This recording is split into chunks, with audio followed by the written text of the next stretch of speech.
할렐루야. 저는 오늘 봉독해 올린 이 데살로니가전서 5장 16절 이하의 말씀을 근거로 해서 하나님의 마음이라고 하는 제목을 가지고 잠시 한번 은혜를 나누겠습니다. 얼마 되지 않았는데요, 그 인천에서 고깃집을 운영하던 한 사장님이 아마 이 고깃집을 폐업을 하게 되어졌습니다. 그런데 고깃집을 폐업을 하면서 그 문 쪽에다가 공지를 해놓은 광고문을 붙여놨어요. 거기에 보니까 어떤 글이 나와 있느냐 하면, 이건 아마 TV에서도 나왔던 얘기입니다.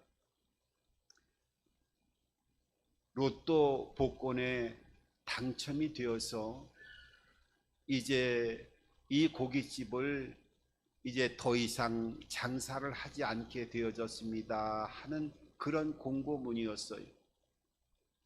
그러니까 어떻게 보면 이 고깃집 사장은 로또 복권이 당첨이 되어 가지고 장사를 안 하게 되어졌다라고 하는 그런 식당의 폐업의 희한한 공고가 그 SNS 상에 다 퍼져나가면서 많은 사람들이 아마 얼마나 시달리고 여러 가지 마음속에 그 로또 복권에 대한 동경하는 마음이 있었는지 댓글도 여러 형태로 나오는 것을 볼 수 있었습니다.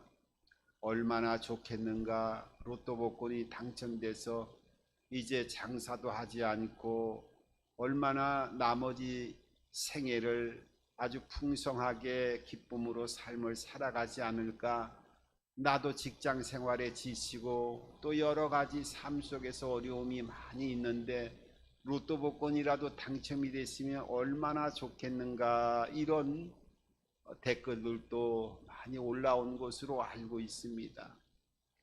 그런데 나중에 보니까 이 로또 복권에 당첨돼서 고깃집을 관둔 것이 아니라 그 고깃집 사장님이 직접 또다시 밝혔어요. 어떤 내용을 밝혔느냐 하면, 사실은 로또 복권에 당첨돼서 고깃집을 안 하는 것이 아니라 제가 암에 걸려 있었는데 이 암 투병 중에 이제는 더 이상 힘들게 되어 가지고 고깃집을 운영하는 것이 더 이상 이 육체가 받쳐주질 않아서, 그래서 고깃집을 문을 닫게 되어진 것입니다.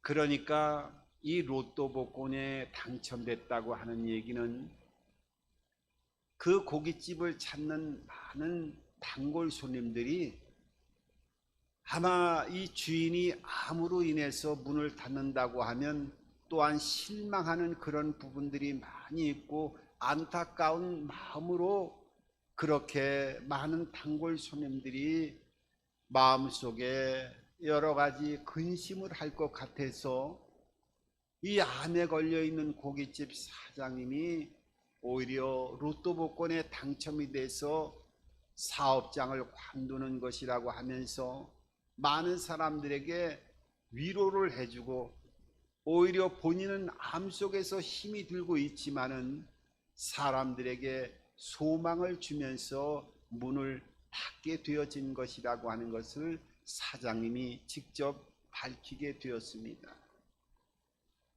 물론 로또 복권에 사양심을 붙이는 것이 아니라 아마 이 고깃집 사장님은 여러 가지 긍정적인 마음과 생각을 하면서 좋은 생각으로 의도를 가지고 그렇게 고깃집을 폐업하면서 좋은 글귀를 통해서 사람들의 마음속에 희망을 불어넣고 또 마음속에 여러 가지 생각을 넣어준 그러한 공지가 아니었는가 하는 생각을 해보게 됩니다. 여러분, 우리가 이 시대를 살아가면서 지금은 참으로 어려운 환경 가운데 삶을 헤쳐나가고 있는 것을 보게 됩니다. 정치적으로나 경제적으로나 또 대내외적 여러 가지 경제적인 통상 압박을 받으면서 우리나라 한 나라만 사는 것이 아니라 세계적으로 다 바늘과 실처럼 국가 간에 연결되어 있기 때문에 여러 가지 어려움 속에서 내치와 외치의 어려운 환경 가운데 지나가고 있는 이 대한민국 땅에서 하나님을 믿는 예수 그리스도를 구주로 영접한 하나님의 자녀들의 삶이야말로 우리의 마음속에 환경 속에 어려운 일이 있다 할지라도 이 암에 걸려서 어려운 고통 가운데 자신도 어렵지만은 상대방을 배려하는 마음으로 그런 고깃집 문을 닫았던 그 사장님의 마음처럼 항상 상대방을 배려하고 또 나를 만남으로 인해서 많은 어려운 일들이 있지만은 그래도 환희 속에서 기쁨을 회복하고 여러 가지 삶 속에서 살아갈 수 있는 그런 존재의 이유를 가질 수 있는 하나님의 통로로 세워질 수 있는 우리 모두가 되어지기를 주님의 이름으로 축원합니다. 사실 오늘 이 본문에 있는 말씀은 우리가 너무나 잘 알고 있는 말씀이기도 하면서 과연 이 말씀대로 살아갈 수 있을까? 이 말씀이 또 얼마나 부담스러운 말씀인가 보면은 하나님의 뜻이라고 말씀하고 있어요. 그러니까 하나님의 그 마음이 녹아내리는 하나님의 생각 자체가 하나님의 말씀 성경을 통해서 모든 말씀들이 하나님의 생각과 마음이겠습니다마는 특별히 오늘 데살로니가전서 5장 16절 이하의 말씀을 통해서 하나님의 뜻이라고 분명하게 밝혀주고 있어요. 항상 기뻐하라, 쉬지 말고 기도하라, 범사에 감사하라. 이것이 너희들 향한 하나님의 뜻이라고 말씀하고 있는데 우리가 기뻐할 수 있을 때 기뻐할 수 있는 것은 얼마든지 할 수가 있습니다. 그런데 기뻐할 수 없는 환경도 많이 있어요. 성경은 뭐라고 말씀합니까? 항상이라고 하는 단어를 통해서 어떻게 환경의 우겨쌈을 당하고 많은 절망적인 어둠의 골짜기를 지나가는 어려움이 있을 때 그때도 기뻐하는 삶을 살아갈 수 있겠는가? 여러분 같으면 어떻겠습니까? 항상이라고 하는 이 말씀대로 살아갈 수 있겠습니까? 범사에 감사하라. 감사하는 조건과 환경이 되어질 때에는 얼마든지 감사할 수가 있지요. 그런데 감사는커녕 삶 속에서 어려움의 그 곤고함 속에서 허덕이며 영육 간의 많은 고통의 시간을 통과한다고 하면 어떻게 감사할 조건이라고는 하나도 찾아볼 수 없는다고 하는 그런 환경 가운데 범사에 모든 것에 감사하는 삶을 살아갈 수 있겠느냐 하는 것입니다. 여러분 같으면 어떻습니까? 우리가 신앙생활을 한다는 것은 구원받는 것을 얘기하는 거지요. 그런데 구원이라고 하는 것은 우리가 구원받았다, 하나님의 자녀가 되어졌다, 예수를 구주로 영접함을 통해서 구원받았다, 이제 죽음 이후에 영원한 천국이 있으니까 나는 영원한 생명을 보증받았다라고 하나님의 자녀들이 다 그렇게 구원의 은혜를 노래하기도 합니다. 그런데 성경을 자세히 보면은 구원이라고 하는 것은 종착역이 아니라 구원은 천국의 입장권을 받은 것임을 알 수가 있습니다. 그러니까 내가 교회에 나와서 예수를 믿고 구원받고 고백하고 또 그 은혜 안에서 하나님의 자녀가 되어진 이 구원 자체는 이제 신앙의 시작이 되어지는 것이지 종착역이 될 수 없다고 하는 것을 성경은 셀 수 없이 말씀하고 있어요. 그러면은 우리가 구원받은 이후에 무엇을 해야 되는 것인가? 신앙인들은요, 선택하는 것이 아니라 반드시 하나님의 은혜 안에서 성령을 받아야 됩니다. 우리가 예수님께서도 그렇게 말씀하셨어요. 제자들에게 나를 믿고 구원을 받는 것도 가장 중요한 것이지만은 예수 믿고 하나님의 자녀가 되어지면 하늘나라의 통치를 받아야 된다는 거예요. 그러니까 이 땅에서도 능력 있는 삶을 살아가야 되는데 그 능력 있는 삶을 살아가기 위해서는 성령을 반드시 받아야 된다고 말씀하고 있어요. 그러면 그렇게 많은 분들이 얘기합니다. 목사님, 예수 믿을 때 구원받고 예수를 구주로 영접하고 하나님의 자녀가 되어지면 성령이 그대로 임하는 거 아닙니까? 라고 교단에 따라서 여러 가지 해석하는 경우도 있습니다만은 성경은 그렇게 말씀하지 않아요. 성경은 구원과 성령 받는 것을 별개의 사건으로 구별하고 있는 것을 보게 됩니다. 사도행전 2장에 보면 예수님의 제자들이 예수님께서 부활승천하실 때 그렇게 말씀했어요.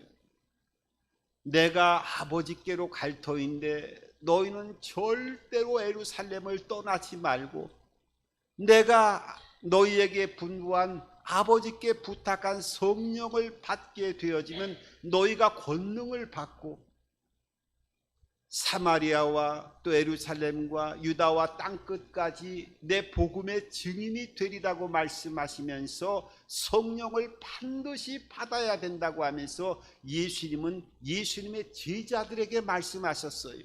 그러니까 예수님이 함께 있을 때 그 제자들은 믿고 구원을 다 받은 상태입니다. 그런데 사도행전 2장을 보면은 오순절 날이 되어졌을 때 예수님이 부활 승천하시고 나서 한 열흘 정도 되었을 때 마가의 다락방에서 그 약속을 붙들고 간절한 마음으로 기도하게 되어질 때 어떤 일이 일어나느냐요? 성령이 하늘로부터 임하여지면서 급하고 강한 바람 같은 성령의 역사하심이 각 사람의 머리 위에 불의 같이 갈라지는 성령의 그 강림 사건이 나타나는 것을 보게 됩니다. 그러니까 구원받은 거하고 성령 받는 거하고는 분명히 시차가 있음을 보게 되어집니다. 사도행전 10장에도 보면 사마리아에서 빌립 집사님이 복음을 전하는데 얼마나 전도가 잘 됐든지 수많은 사람들이 복음을 접하고 나가지고 구원받게 되어지고 큰 은혜를 입게 되어졌는데 그때 베드로와 요한이 이 사마리아에 와가지고 많은 이방인들에게 안수하고 기도하게 되어질 때 성령이 임하고 침례를 통해서 성령이 임하는 놀라운 성령의 임재와 역사하심이 나타난 것을 보게 되어집니다. 그러니까 복음을 접하고 구원을 받고 예수 믿어서 구원받은 하나님의 자녀가 되어져도 성령을 받는 것은 그 시차가 있었던 것을 보게 됩니다. 물론 동시에 나타나는 경우도 있어요. 그 사도행전 10장을 보게 되어지면 10장에는 이제 백부장 고넬료의 집에 많은 그 이방인들이 모여 있을 때 베드로가 하나님의 인도를 받아서 그 고넬료의 집에 가지고 하나님의 말씀을 전하니까 말씀을 듣는 중에 말씀을 전하는 중에 이방인들이 그 놀라운 방언을 하면서 찬양을 하고 성령이 임재하는 것을 보게 되어집니다. 그러니까 믿을 때 성령도 함께 동시에 임하는 경우도 있지만은 성령이 시차를 두고 성령이 강림하는 모습들을 성경은 여러 사건들을 통해서 보여주고 있습니다. 그러니까 우리가 예수를 믿고 구원받아도 성령을 반드시 받아야 됩니다. 이 성령, 하나님의 영, 그리스도의 영, 성령이 안에 들어오면 내가 성령을 받았는지 받지 않았는지를 갖다가 분별할 수 있는 최소한의 요건이 있는데, 성령이 안에 들어오면 우리가 보고 있는 이 하나님의 말씀 성경이 그냥 문자 그대로 읽혀지는 것이 아니라 말씀이 한 절 한 절 살아나기 시작하고 이 말씀이 하나님의 말씀으로 믿어지기 시작합니다. 그리고 기도하게 되어지면 기도는 종교의 의식적인 행위가 아니라 기도라고 하는 것은 실체적으로 응답이 임하고 살아서 어떠한 현상들이 나타나게 되어진다고 하는 것을 기도의 통로를 통해서 하나하나 살아있는 하나님의 응답을 체험하는 역사를 성령이 내주하게 되어지면 경험하게 되어집니다. 그리고 그것뿐만 아니라 성령이 안에 내주하게 되어지면 영적 통찰력이 생겨요. 아, 이것이 하나님의 뜻인가 아닌가를 내 생각으로 이것을 행하는 것인가 하나님의 뜻으로 행하는 것인가 하는 것을 분별할 수 있는 이 영적인 통찰력이 분명하게 나타나게 되어집니다. 그리고 하루하루에 시간 결정해야 될 것이 크고 작은 것들이 우리의 삶 가운데 많이 있잖아요. 그 하루 동안에 일어나는 결정하는 사소한 일 가운데서도 하늘의 인도하심과 도우심을 통한 역사하시는 흔적들을 성령이 내주하게 되어지면 체험하게 되어지고 알아가게 되어지는 거예요. 그리고 성령이 안에 내주하게 되어지면 은사가 일시적으로 임하는 경우가 있습니다. 어떤 경우에는 안수하게 되어지면 이 치유의 은사가 임하기도 하고 예언의 은사가 임하기도 하고 또 여러 가지 각종 은사가 중간중간에 성령이 내주하게 되어지면 내가 너희 안에 있다 하는 것을 나타내는 하나의 영적인 은사가 발현되어지는 모습을 보게 됩니다. 그러니까 어떻게 보면 이 성령이 안에 내주하게 되어지면서 방언을 하게 되어지고 이 방언도 이 은사 가운데 하나인데 방언도 하게 되면 자주 해야 돼요. 왜 성령에 우리가 이 성령을 받았다고 하면 방언을 하면은 처음에 방언 많이 하시던 분이 어느 정도 지나가면 방언도 해도 안 해도 그게 그거 아닌가라고 생각할 수 있겠지만은 방언의 유익에 대해서도 성경은 몇 가지로 이 얘기를 하고 있습니다. 먼저 이 방언을 하게 되어지면 기도할 때 어떤 현상들이 일어나느냐 하면 우리가 보통 기도하면 내 지식과 감정을 통해서 내 입술과 의식을 통해서 하나님 앞에 기도합니다. 그렇잖아요. 우리가 기도할 때 내 생각과 감정을 가지고 기도하잖아요. 그런데 성령이 안에 내주할 때 방언을 통해서 기도하면 이 방언의 역사가 로마서 8장 26절에 어떤 현상으로 나타나느냐 하면 너희가 빌 바를 알지 못하지만 말할 수 없는 탄식으로 성령께서 기도해 주신다고 말씀하고 있어요.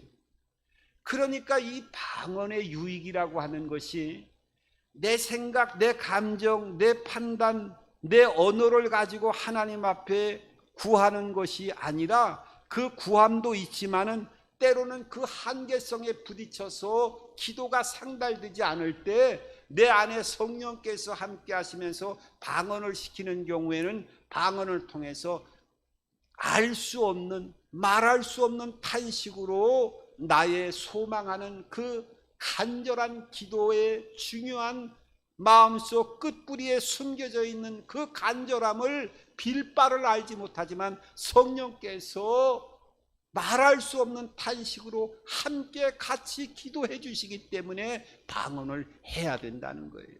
할렐루야.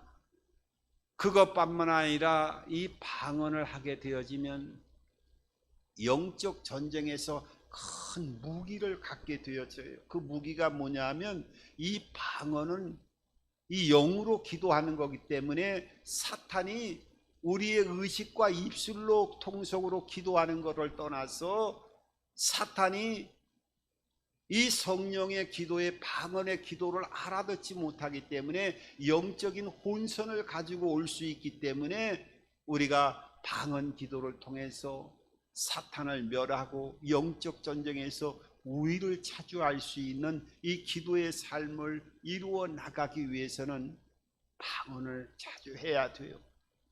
그리고 방언을 하게 되면 영적인 감흥력이 자꾸 높아져 가는 겁니다. 그래서 성령이 내주하게 되면 여러 현상들이 나타나지만 방언을 억제할 필요는 없고 방언을 자꾸 해 나가야 돼요. 그런데 많은 사람들이 신앙생활을 하면서 그렇게 합니다. 이제 방언도 받고 하나님의 은혜를 입고 기도할 때도 방언도 유창하게 하는데 왜 이렇게 열심히 기도하고 방언도 받고 성령이 안에 내주하고 있는데 왜 내 육신의 질병은 치료받지 못하고 또 삶 속에 어려운 문제가 성령이 안에 내주하고 있으면 모든 것을 해결해 주신다고 했는데 왜 문제는 그대로가 되어지고 고통 속에 환경 속에 많은 가시 같은 우리가 인생길에 어려움을 겪고 그 고통 가운데 신음하는 시간들을 통과할 때 보면 성령이 내주하고 안에서 역사하고 능력 있는 삶을 살아갈 수 있도록 하나님께서 은혜를 주시고 역사하시고 구원의 은혜를 따라 성령의 역사와 삶을 이길 수 있는 권능을 주셨는데 왜 이렇게 세상에 힘이 듭니까? 라고 하면서 많은 사람들이 때로는 그 어둠의 골짜기를 지나갈 때 너무 낙심되어서 쓰러지기도 하고 성령을 받은 것이 방언을 하는 것이 그렇게 큰 무슨 유익이 있겠느냐 하면서 때로는 좌절 속에서 넘어지는 경우도 있어요. 하지만은 하나님은 성령을 통해서 다 세워주시고 역사해 주십니다. 더 중요한 것은 하나님의 말씀에는 때가 있다고 하는 것을 알아야 돼요. 그래서 시편 1편은 150편 가운데 가장 먼저 시작하는 시편 1편은 너희들이 생각하는 축복이 아니라 하나님이 생각하는 복 있는 사람은 악인의 꾀를 쫓지 않고 죄인의 길에 서지 않고 쭉 말씀하잖아요. 그 하나님이 말씀하시는 축복 가운데 3절에 보면 시절을 쫓아 과실을 맺으며 그 잎사귀가 마르지 아니한 같이 모든 행사가 형통할 것이라고 말씀하고 있어요. 그러니까 때가 있다는 거예요. 시절을 쫓아 과실을 맺는데 여러분 과일이 다 똑같은 날에 과일을 맺습니까? 그렇지 않아요. 수박이 잘 익을 때가 있고 복숭아가 잘 익을 때가 있고 과일이 그 때와 시기가 다 있습니다. 어떤 경우에는 전에도 한 말씀드렸습니다마는 추석이 날짜가 빠르다 보니까 그 과일들이 익지도 않았는데 추석 전에 빨리 출하를 해야 물건을 팔을 수 있으니까 일조량이 좀 덜한 상태에서 크기만 큰 과일들을 출하해 갖고 시중에 나와 있는데 그럴 때는 과일을 먹어보면 과일이 엄청 크게 탐스럽게 먹음직스러운 데 같이 보여도 당도가 떨어져 가지고 맛이 없는 그런 경우도 많이 경험하잖아요. 때가 있다는 거예요. 때가 성령이 능력으로 충만케 역사하고 은혜를 베풀어 주셔도 응답하는 과정 가운데서 응답이 되는 것도 있고 그렇지 않은 것은 때를 통해서 하나님이 역사하기 때문에 성경은 때에 대해서 잘 분별해야 된다고 말씀하고 그것을 잘 인내해야 된다고 말씀하고 있어요. 그래서 솔로몬이라고 하는 왕은 아마 인류 역사상 성경을 통해서 가장 부귀영화를 누렸던 왕이지요. 얼마나 하나님의 지혜가 충출했던지 많은 사람들이 그 지혜를 배우고자 주변의 나라들이 다 조공도 많이 바쳤고 은과 금이 얼마나 풍부했던지 길거리에 돌아다니는 돌들처럼 은이 흔했고 금도 얼마나 많았던지, 아니 성경을 보니까 방패를 갖다가 금으로 만들었다고 하는 것을 성경은 말씀하고 있어요. 금과 은이 얼마나 흔하게 많았던지 모릅니다. 그런데 그 솔로몬이 노년에 전도서 3장에 보면은 때가 있다고 말씀하고 있어요. 사람이 태어날 때가 있으면 죽을 때가 있고, 무엇을 심을 때가 있으면 그 심은 것을 뽑을 때가 있고, 사랑할 때가 있으면 또한 헤어질 때가 있고, 또 슬퍼할 때가 있으면 기뻐할 때가 있고, 웃을 때가 있으면 울 때가 있고, 이 때가 다 있다고 말씀하면서 그 결론은 왜 때가 있느냐 하면서 그 결론적인 부분은 전도서 3장 11절에 그렇게 말씀하잖아요. 하나님이 만물을 지으시되 때를 따라 아름답게 하셨고 영혼을 사모하는 마음을 주셨노라. 하나님이 하시는 일이 사람들은 측량할 수 없게 하기 위해서 그 때가 주어졌다고 하는 것을 말씀하고 있어요. 우리는 항상 기뻐하고 웃을 때만 좋은 때라고 생각하지만 하나님 편에서 보면 슬퍼하고 괴로워할 때도 하나님의 때로 좋게 생각하시는 거예요. 왜냐하면 그 모든 것들이 어우러져서 선을 이루기 때문에 때를 따라 아름답게 하셨다고 말씀하고 있어요. 그 어려움을 통과할 때는 눈으로 보이는 걸 넘어서서 영혼을 사모하는 마음을 더욱더 영적으로 갖게 하시고 이 모든 것들을 다 아름답게 하셨기 때문에 좋을 때도 있고 나쁠 때도 있고 기뻐할 때도 있고 슬퍼할 때도 있고 이 모든 것들의 때를 따라 아름답게 하셨기 때문에 이 때가 어려운 때가 올 때 그것은 나쁜 때가 아니라 그 때를 잘 이겨나가야 되고 견뎌나가야 된다고 하는 것을 말씀하고 있어요.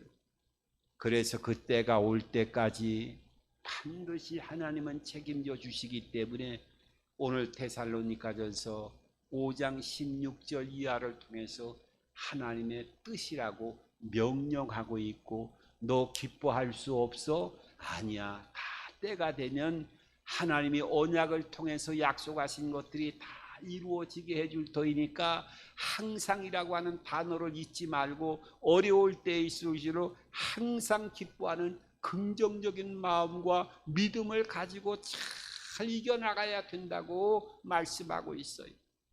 감사할 수 없을 때 범사에 감사할 것을 찾아가면서 긍정적인 마음을 가지고 그 하나님의 때가 올 때까지 감사하는, 범사에 감사하는, 그리고 영적인 관계를 끊임없이 하나님과 이어지기 위해서 쉬지 말고 기도하는 하나님과의 관계 안에서 너희가 항상 기뻐하고 범사에 감사하는 마음을 통해서 어려운 때를 잘 이겨나가고 하나님의 때가 오면 하나님은 너희들에게 약속한 것처럼 내 영혼을 만족하게 하고 내 뼈를 견고하게 하고 물된 동산처럼 물이 마르지 아니하는 샘처럼 너희들의 모든 삶을 영육간에 은혜와 복을 통하여 축복하시고 함께 하시는 하나님 아버지임을 절대로 잊지 마시고, 지금 어려움에 골짜기를 지나가는 분들이 있습니까?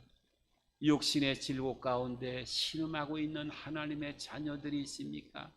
하나님은 그 하나님의 때를 통해서 여러분들 다 회복시켜 주시고 은혜를 주시고, 이 데살로니가전서 5장 16절, 17절, 18절의 말씀이 왜 하나님은 명령하고 계시는 것인가를 온전히 깨닫고 체험하고 그 은혜를 노래할 수 있는 여러분들의 복된 삶이 이어지게 되기를 주님의 이름으로 축원합니다.